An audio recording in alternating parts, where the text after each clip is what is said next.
Where scallops come from, that's one of the main questions that I get asked all the time.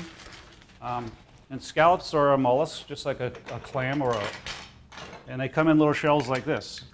This would be a bay scallop. Mm-hmm. And what's the difference between a bay and a sea? Well, the bay are close to shore, and in the bays of Long Island or right off the shore. It wouldn't be uncommon after a big storm. You'd be the first one out on the beach, and you could collect hundreds of those. Yeah. Are they smaller than the sea scallops? Yeah, yeah. Okay. These are sea scallops. Oh, these are sea. Yeah. But the bay are those little tiny ones. Little tiny ones, and they're very rare. It's very hard to get around here. And if you buy them in a supermarket, if you look at it, they're from China, and that's just not what I want to do right now. So anyway, this is a scallop, and we would just go along and we just carry a little pocket knife, or you can use a butter knife. They're real simple to open.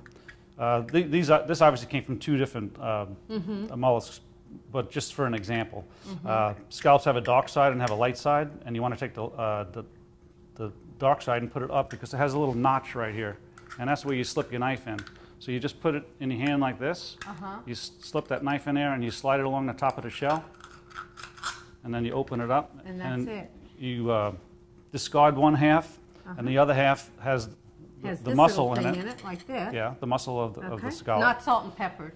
And Justin, did you see this? Okay, that was very interesting. So there was a little slit in there, a little opening and you just for you slide to it get in the knife in. I didn't know that. And then you throw out the one half, and then the top half you take all the guts out, and we put that in a little can, and then scoop out the scallop, and you just eat it raw.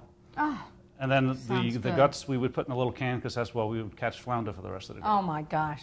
Wow, I like that. Nothing is wasted. No. Okay, so tell me, once in a while when I buy scallops, these feel really dry. They're nice and plump.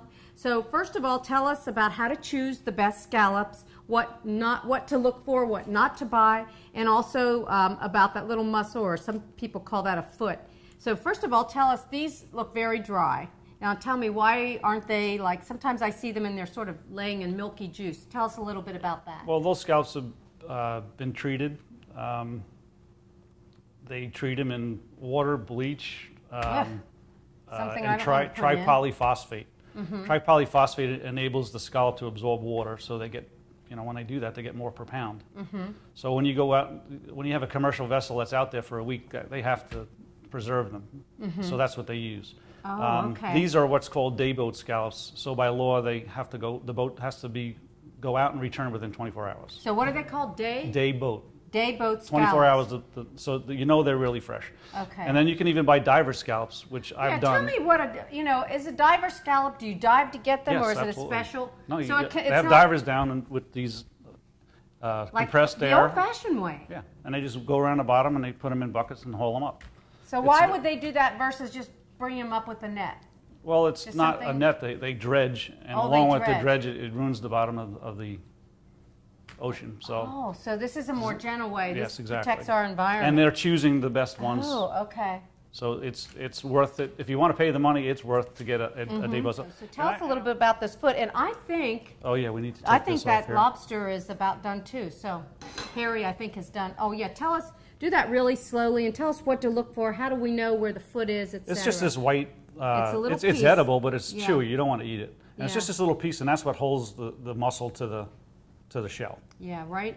Yeah, because the first time I fixed these... Now, okay, where is it? I took that one off already. Oh, you took one? Okay. Yeah. I didn't take that little foot off, and not knowing, and we were chewing forever. So you'll see it. It's a little more opaque than the scallop, too. It just sort of sits on the side. You just pull it off.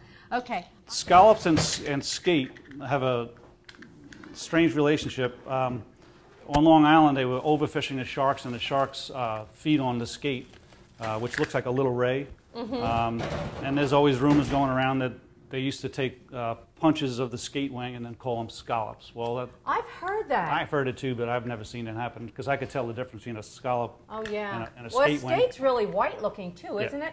And I've had scallops almost like too the same that are sort of creamy looking, sort of like a salmon colored hue. Is that that's a good thing? Well, it hasn't been bleached. Yeah. So, okay, so it's just natural. You and I have different hair colors. There's different pigments. Yeah, mine especially, depending.